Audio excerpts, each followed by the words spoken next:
Bienvenue sur votre plateau et votre rendez-vous littéraire Le Verdict, une émission qui explore les coins fascinants de la littérature en faisant appel à des écrivains et à des amoureux de la lecture. Aujourd'hui, nous avons sur ce plateau des amoureux de la lecture. À ma gauche, j'ai monsieur Abdoussamane Touré, il est vice-président du club de lecture de Kalamblo et il lit minimum 40 livres par an. Il est vraiment un passionné de la lecture. Monsieur Touré, bonjour. Bonjour. Et à ma gauche encore, j'ai toujours Mariam Sawadogo, elle est élève en terminale au lycée El Niama. Elle est passionnée également de la lecture et elle lit 10 à 15 livres par an. Bonjour Madame Sawadogo et bienvenue sur le plateau de Nova TV. Merci. Alors, et à ma droite, nous avons l'écrivain fascinant qui n'est pas seulement sa première fois sur notre plateau ici, Monsieur Mamadou Issa Samaké. Il est auteur de plusieurs ouvrages, dont le dernier est Le Grain d'évier, où il était là lors de l'émission passée. Mais aujourd'hui, nous allons découvrir son tout nouveau livre qui est là, le livre d'Issa Coulibaly, Un homme au service de Samambélé et du Mali. Nous allons le découvrir tout à l'heure avec plus de questions avec nos invités du jour.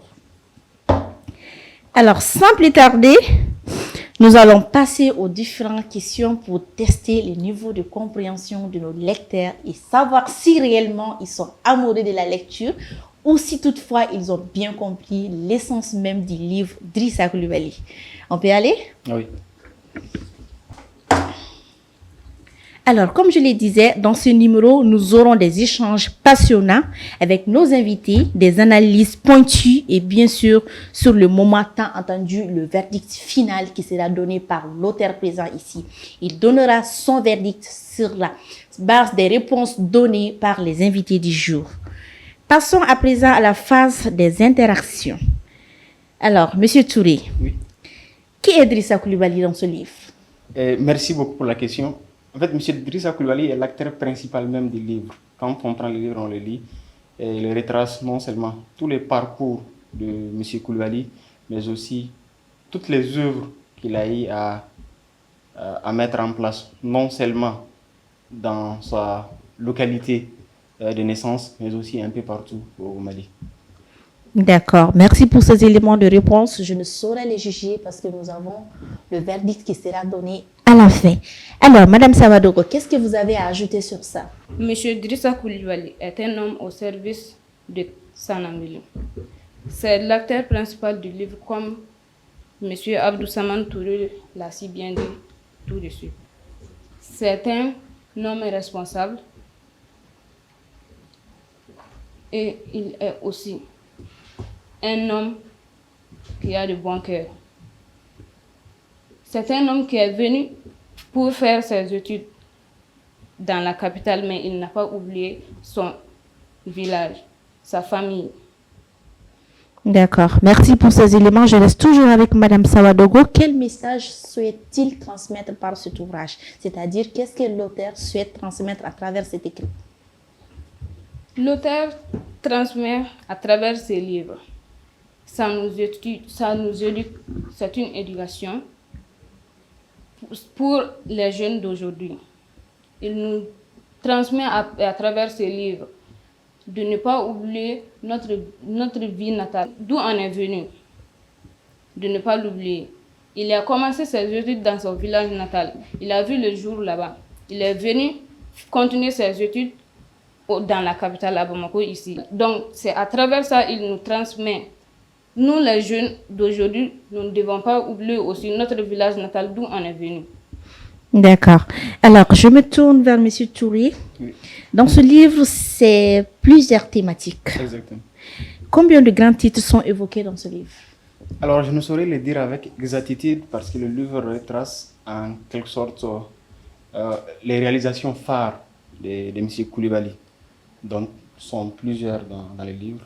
Je ne me rappelle pas exactement les nombres, mais ils sont beaucoup quand même. D'accord. Parmi ces titres-là, tu peux en citer quelques-uns? Oui, peut-être ceux qui m'auront, moi personnellement, manqué, c'est son intervention au niveau de la santé de Samambélé. Et aussi dans les domaines, surtout agricoles, parce que lui aussi c'est un homme qui évolue dans ce monde-là. Donc ses apports ont été cruciaux dans ce domaine au niveau de son village. Donc ça c'est entre autres ce qui m'ont le plus marqué personnellement. Alors, je me tourne vers Madame Touré. Question piège.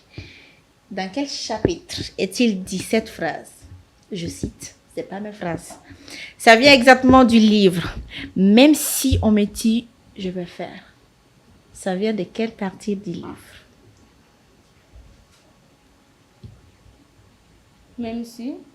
Même si on me dit, je vais faire. C'est dans quel paragraphe et le titre du chapitre? C'est dans le chapitre témoignage. Merci pour votre réponse. Je ne saurais juger. Le lecteur est là. Alors, Monsieur Touré, oui. Dans ce livre, l'auteur a mentionné combien de grandes réalisations de Drissa Coulibaly? Ah, là, tout de suite encore, je n'ai pas exactement le nombre, mais retenez juste que c'est assez nombreux. Les réalisations sont surtout dans plusieurs domaines. La santé, oui. L'éducation à travers la construction des logements sociaux pour les enseignants de Sanambélé. Il y a, comme je le disais tantôt, l'agriculture, entre autres.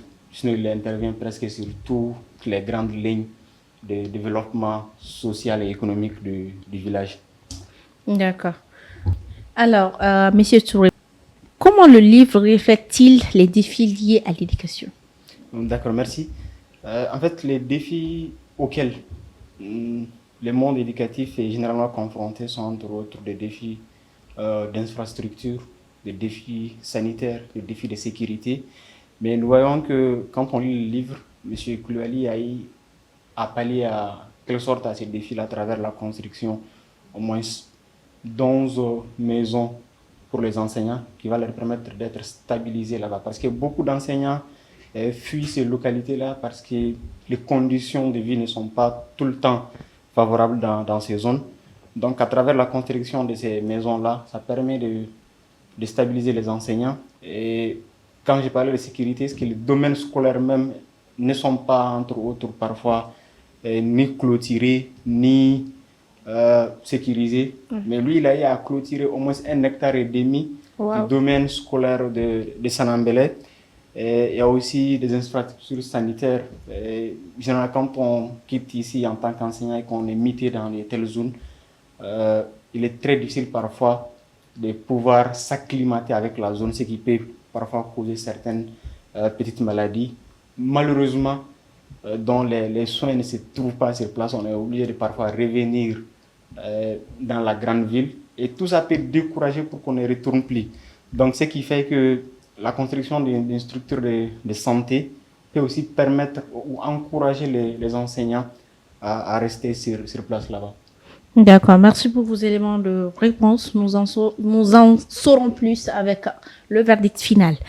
Alors, Madame Sabadogo, la préface du livre est écrite par qui? La préface du livre est écrite par le maître de M. Drissa Coulibaly, Drissa Traoré.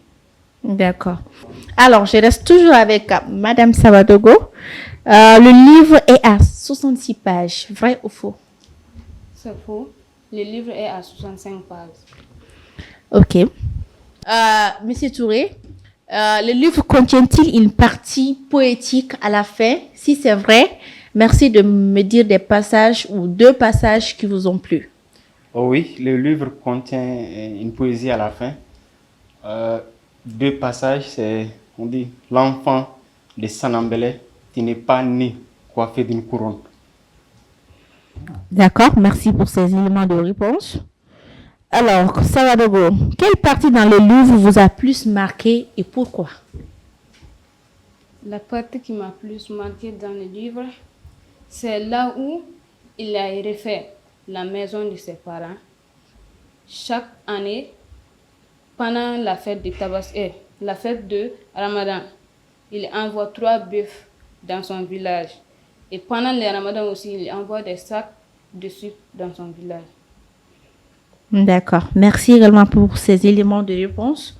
Monsieur Touré, dans cet ouvrage, l'auteur parle de Drissa comme personne, pas d'ambition. Vrai ou faux? Vrai. J'ai reformulé la question. Ah.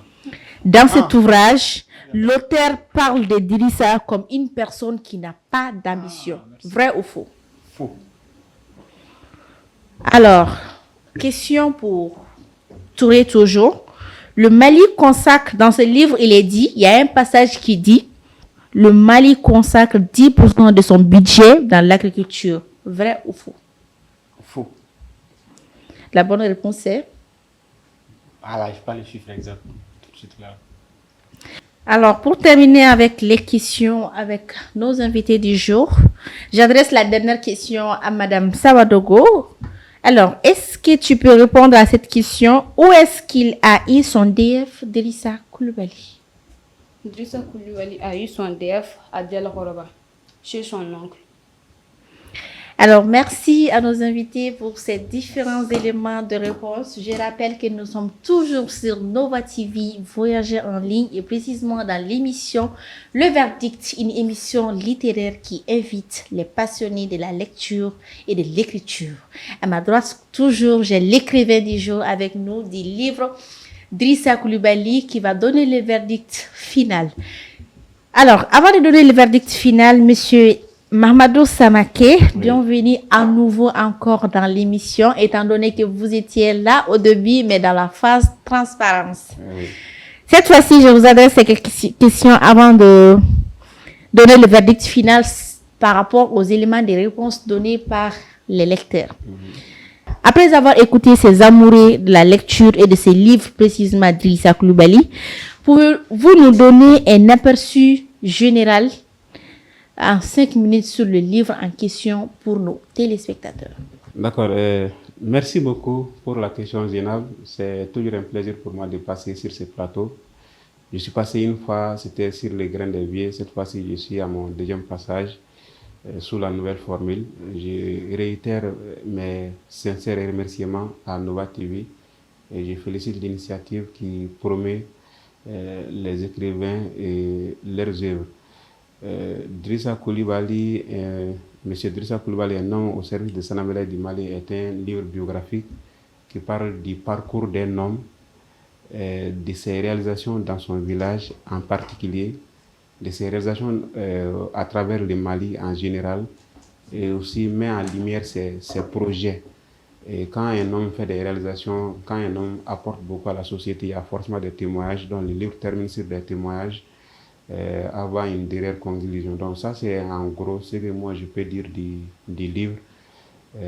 Monsieur Drissa Coulibaly est un homme au service de Sanambélé et du Mali. D'accord, merci beaucoup Monsieur Mahamadou Samaké. Je rappelle qu'il est auteur de 4 ouvrages à la date d'aujourd'hui.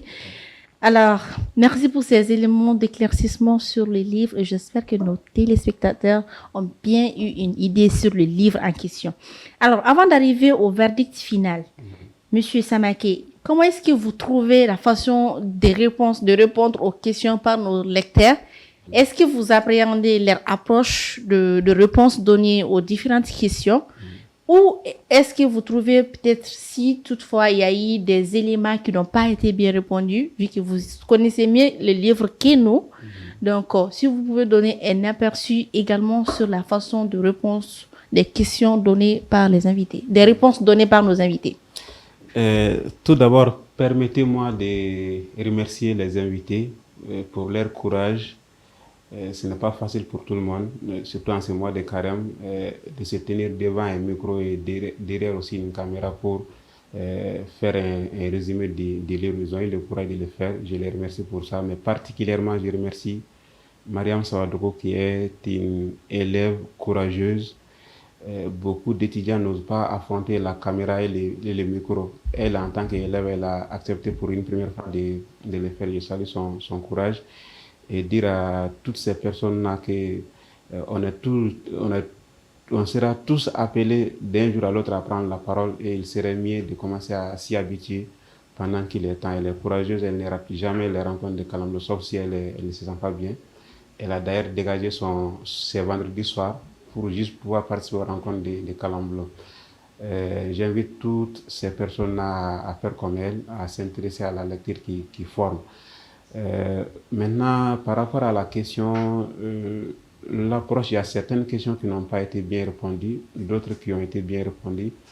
Mais ce que j'apprécie de cette émission, ça, c'est une émission qui va pousser les lecteurs à s'intéresser aux détails dans les livres. Parce que quand beaucoup de gens lisent les livres, c'est juste pour avoir les grandes lignes, les grandes idées, l'idée générale du livre. Mais on ne fait pas attention à qui a préfacé les livres, quels sont les petits passages. On ne fait pas attention à ces petits détails, alors que c'est des détails parfois qui comptent.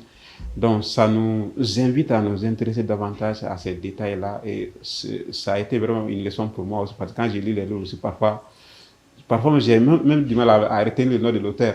Juste le contenu, mais l'auteur, parfois, j'ai du mal à retenir son nom. Donc, c'est une expérience pour moi. Dire que quand on lit un livre, il faut vraiment avoir certains détails sur le livre. Donc, l'initiative de l'émission est assez liée pour cela. La question, par exemple, quand on a parlé de préfacier, Mariam Sawadou a répondu que c'est Drissa Traoré. C'est lui qui est plutôt l'auteur de la poésie qui est vers la fin du livre. Mais le préfacier, c'est bien les maîtres de la 6e de Drissa Coulibaly, mais c'est Issa Coulibaly, qui est un Coulibaly aussi. Il y a les réponses. Globalement, je dirais que si on prend de façon générale, les questions ont été bien répondues. Même si peut-être que j'aurais souhaité qu'il y ait qu'on aille un peu en profondeur des questions, mais en tout cas, je n'ai pas de reproches à faire, sauf féliciter les intervenants. D'accord, merci Samaké. Alors, avant de clôturer cette émission, je demanderai à Samaké de donner le verdict final aux invités du jour.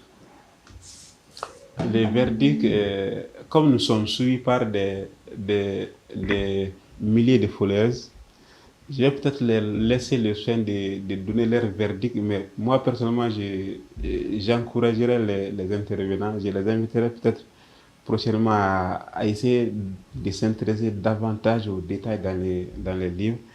Et moi, personnellement, si on me demanderait de les juger, moi je dirais qu'ils ont été à la hauteur. Comme ça, c'est tout ce que je peux dire.